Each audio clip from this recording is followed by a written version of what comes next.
buddy. I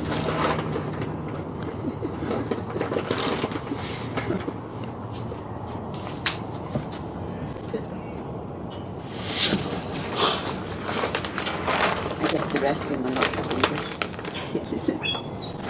Better be careful, I don't hit you with them.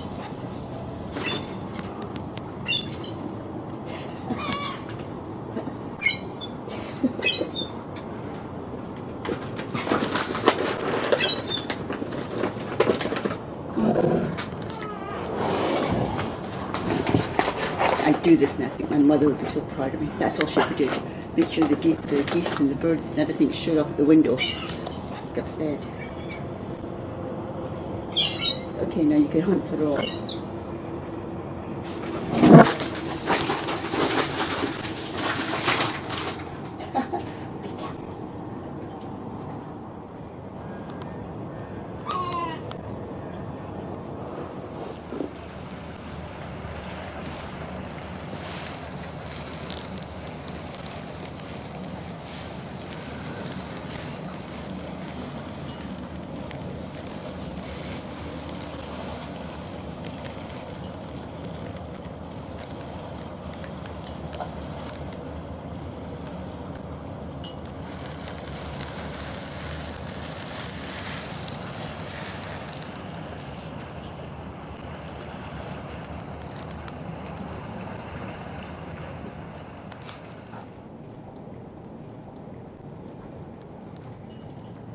It's so soothing, isn't it? So relaxing.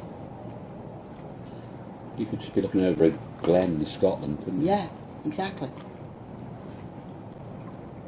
It's so similar. I remember when I first came to America and I worked in this office, and one of the bosses was, well, he was an older gentleman and was ready to retire. And he liked to talk to the new employees.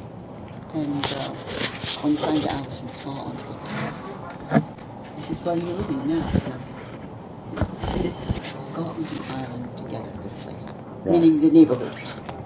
He says, when you go out and look around, this is your land. Scotland and Ireland. It's right here. And every once in a while after that, I would be driving through a road or a highway or something, and I'd see a spot, and I'd kind of get what he meant, you know, because it has that feel to it in a way, you know. You could almost say, yeah, I guess he was right. But I couldn't figure out in the beginning what the hell he meant. But then eventually it clicked that he was talking about the overall view, the hills and the dales and the valleys. And that's beautiful. And when you look at it, you can see I can see what he meant. You know, because certain parts of Scotland, when you ride through it, has that. Yeah. And then you always have a little river or a stream or something nearby, or a lake.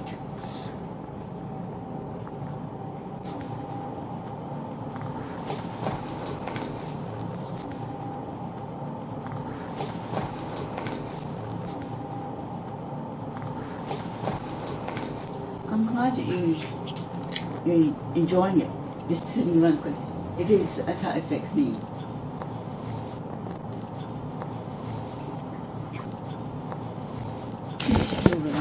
It's very idyllic. Yeah. So how long have you been here? Oh, let's see now. Close to 10 years now. Yeah. Time goes so darn fast. Time does go fast. It's amazing.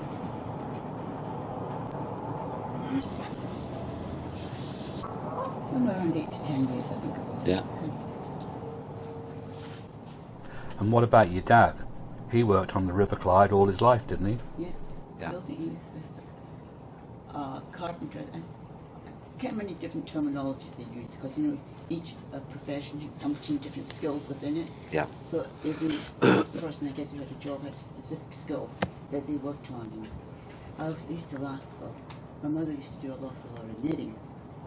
You know, Knitting? Knitting. Yeah. All right, yes. And my mother, she never carried a roll or anything like that, or a tape measure. She would just wait till Daddy was on and she'd go, "How long is this?" And he'd tell her, and she'd go back to her knitting. And as I got older, I thought to myself, she didn't even measure that.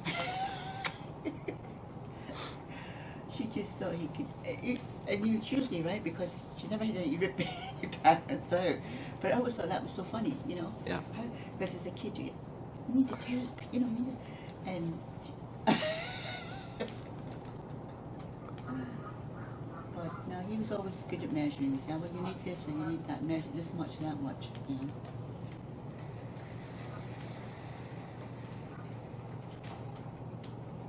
But he made some really nice furniture.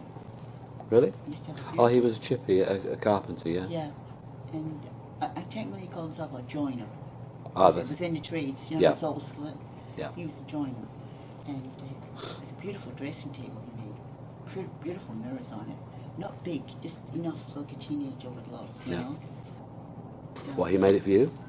My older sister. At the All right. time, you know, it was there, you know, when I was growing up, and he would make blackboards for me, you know, desks, coffee tables when Scotland didn't know what a coffee table was, she knew little. And it was good work, you know, it was always really nicely finished and that, you know. And so I don't know how much furniture my mother ever bought because he was always making something.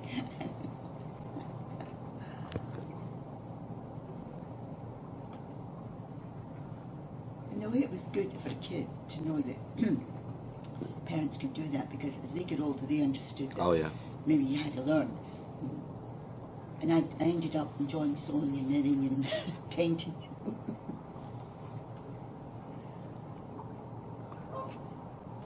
It must have been a wrench when you left home to come to America then in 1960.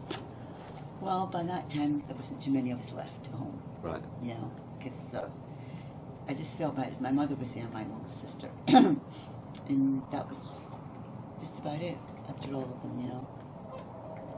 So my mother was one of those family members who everybody ended up in her house, Right. and she was a nurse. Not technically, but she was a nurse, you know. Yeah. And her mother lived. My mother lived. Wasn't quite sure how old she was when she died. Said she's 100. But then again, I remember her. She was like 6 feet tall. Of course, she wasn't, but that's how, because she was so straight and tall, and blind. And I said, "Oh, she's not blind. She can chase me around the house. She's not blind." What I meant was I'd walk up the hallway and Granny would walk up the hall like this. You know? Yeah. All And right, I'd yeah. be ahead of her, but thinking, I mean, not understanding at the time that she was balancing herself. So I said, well, no, she chases me up the hall, Ma.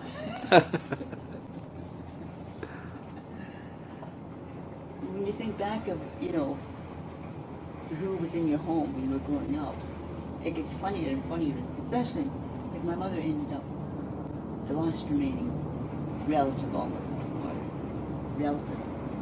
She took care of her mother, her uncle, her daughter died of TB. Right. You know, I mean, it was, and she had a son that died quite young. And I, you know, and as I get older, I'm like, jeez, how the hell could you just Manage. all that, you know? Yeah. And then she ended up with her mother living with this, and Ronnie's brother, who actually adored my mother, would do anything for my mother. So Ronnie, being his sister, the two of them, now they're up in their 70s and 80s, get to 90. And I said, "Oh, mother, she's 100. And they argue like teenagers, the two of them. Really? And her brother would tell my mother, just ignore her, leave her dumb and ignorant. He was like 80. She was 90 or 100. But you know, as a kid you think it's funny, but it isn't until you get older that you realise Yep. the humour in it. And Yeah. to think at that stage and age, they were still that mentally alert. You know? Yeah. But when I think, when I think back on it, it was really hysterically funny. But I didn't appreciate it as well. I just thought it was funny. I didn't understand. It's wonderful. Because it was brother and sister fighting. Yeah. Yeah. You know? And because Granny, I used to tell my mother, she's not blind. So because she was blind, her brother, my uncle, my mother's uncle, should say, would read the newspaper to her Well, she didn't like that. She wanted my mother. So he would step in to help my mother, Right. so that she wouldn't have the time to read to his sister. And then Granny would fight with him while he's reading the paper to her. She would say, "Are you eating?" It was, when I got older and thought back of it all, it was hysterically funny. Yes. I mean, as a kid, I thought it was funny because these two adults were arguing. But as I got older and I realized the conversations they were having with each other, and I thought, geez, I hope when I'm that old, I'm not meant to allowed to argue the way I did.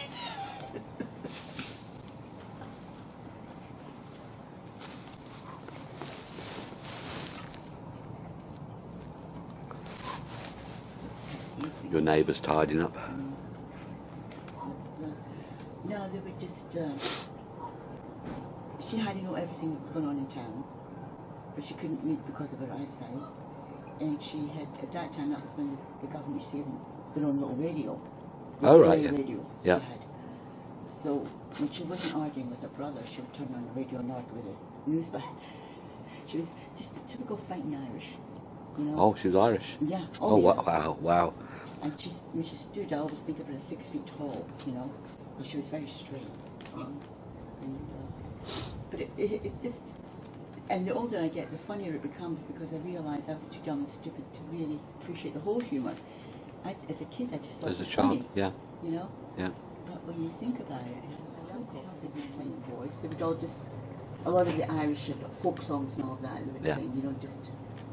I always remember that kind of laughter and singing when I was a kid. Great atmosphere. Mm-hmm. But my favourite was when my grandmother and her brother, she's in the 90s and he was in his 80s, and she would get mad at him and they'd be arguing like teenagers. Oh, no. And he would say, because she hadn't had the paper read to her, so my mother came in to referee them, and he would say to my mother, "We were dominating them." I didn't understand it at the time, but I thought it was funny. Wow. When you think back on it, some of the things that you experienced without realizing it was just. But the one I think the most is my mother. I don't know how the hell she did it. Okay.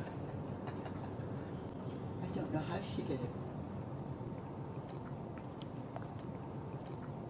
But my uncle and my granny, he was up in his 70s and 80s, and she was almost, when she died, she's 100. So nobody was quite sure how old she was. And it was just amazing, though, because she couldn't go out because she couldn't see properly, but her overall health was good. Good, yeah. And she'd be willing to beat anybody up if she could, because one of the neighbours downstairs used to get drunk and cuss and yell and fight with them. Just argue with the neighbours, never fight with them, just argue, scream and yell. Yeah. Happens a lot in Glasgow. Yeah, and this neighbours always threatened to come up to beat up my daddy. And my father thought it was funny, because he'd probably stagger to kill himself trying to get upstairs. So Granny had this brilliant idea. She said, "Open the door, Tom," as she called my father. "I'll stand behind the door, and you walk away. And I'll hit him. Give me a hammer. I'll hit him over the head." Oh, my word. She says, "They're not going to do anything to a blind old lady." Right. But yeah, it gets funny. The more the memories that hit me, it just, Yeah. I think to myself, God bless her. I mean, she was a fighting Irish, I'll tell you that.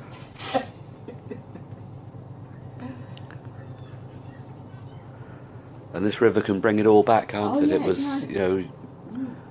Like you say, looking out over the Clyde, Yeah. brings it all back. 'Cause Look at all the ducks, Yeah, all in a row. every day they show up. Yeah.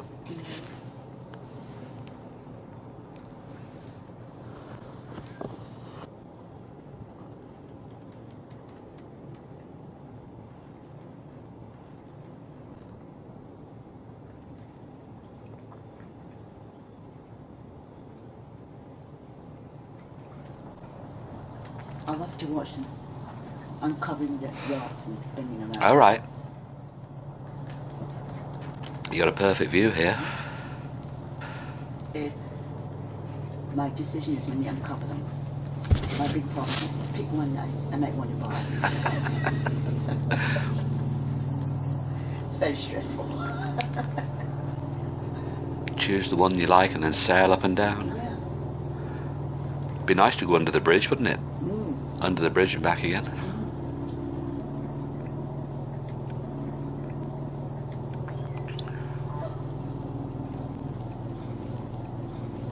Sometimes we just don't know how lucky we are when That's we right. end up setting up, you know? Yeah. It's just unbelievable.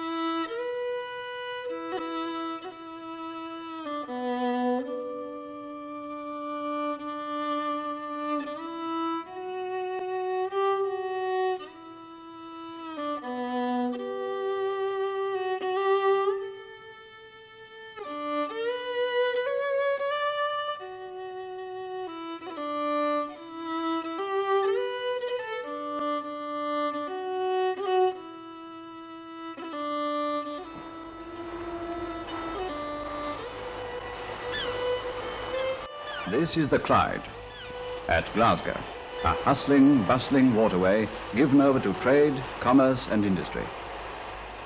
Cranes, wharves and warehouses crowd both banks of the river at Glasgow, where the Clyde becomes one of the world's great waterways. Here, ships of all sizes and nationalities load and discharge their cargoes. Tugs, small in size but stout of heart, are a familiar sight on this stretch of the river as they nose in and out of dockland, the network of quays, basins, sheds and railway sidings that make up the port of Glasgow. The dockers, with a forest of cranes to help them, handle each year on an average 6 million tons of goods brought from or dispatched to every quarter of the globe in ships of all sizes and classes. In a port the size of Glasgow, general cargoes include practically everything, from nuts and bolts to railway engines. Upriver from the docks, the Clyde is crossed by many bridges. This is a suspension bridge for pedestrians only. And this is one of the many bridges which take the city's traffic over the river.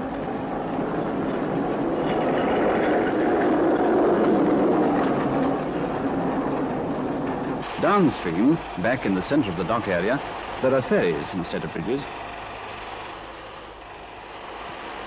Passenger ferries nose their way from bank to bank at various points along the river. In addition to the small passenger ferries, there are big ferries for cars and lorries.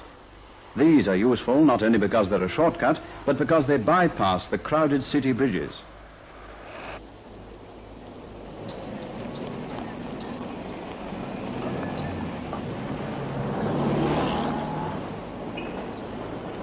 Occasionally, the ferries have to wait for ships to pass up or down the river, just like waiting at the traffic lights.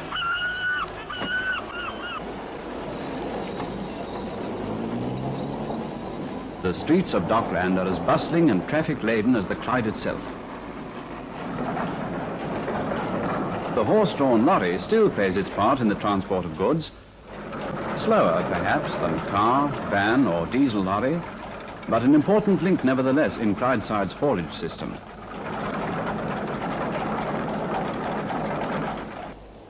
Docks mean ships, ships mean seamen, and seamen like to have a home ashore when their ship's in port. Seamen's missions, another familiar sight in Dockland, provide just such a home, where a good bed and good food can be had at reasonable prices.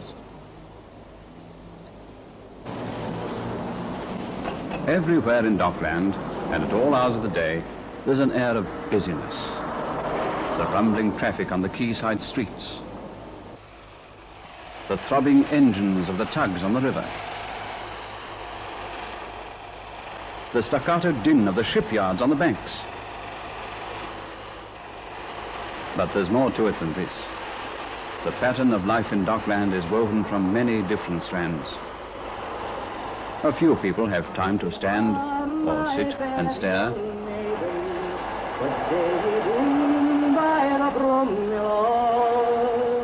Oh, indeed, kind sir, it's the truth I tell ye.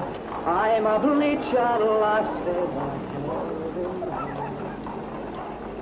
But most people go about occupied, busy with their own affairs.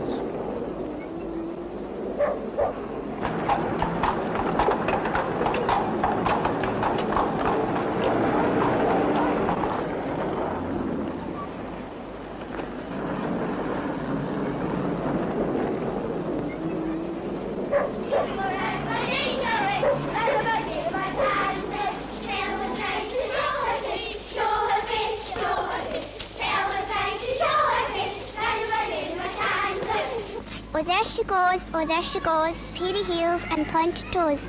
Look at her feet, she thinks she's neat, black stockings and dirty feet.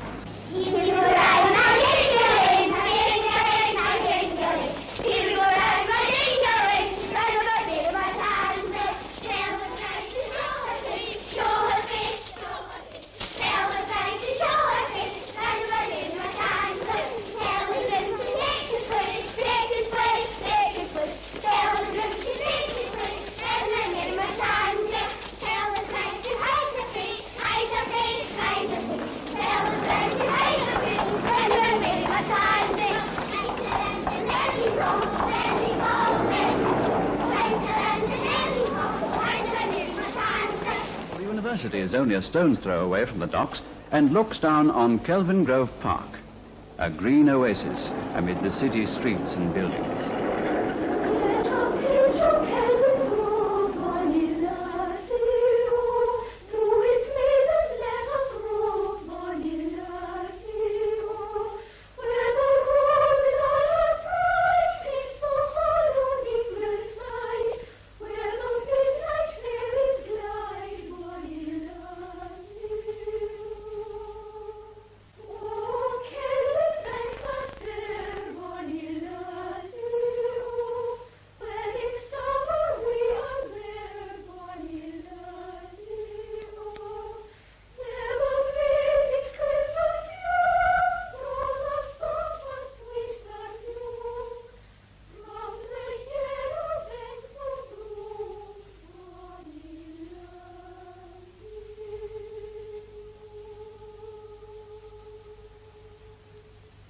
To step out of Kelvin Grove Park is to step into the workaday world of Dockland.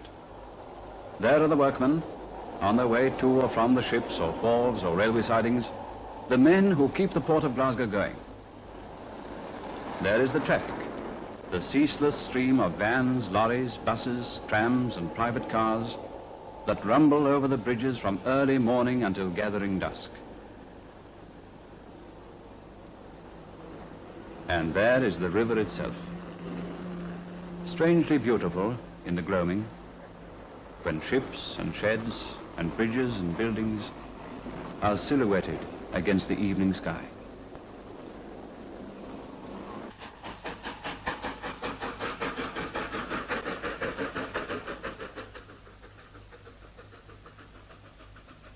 This is the river, which not so long ago was a shallow salmon stream, and is now a great international waterway. The river which gave rise to the saying, "The Clyde made Glasgow," but Glasgow made the Clyde.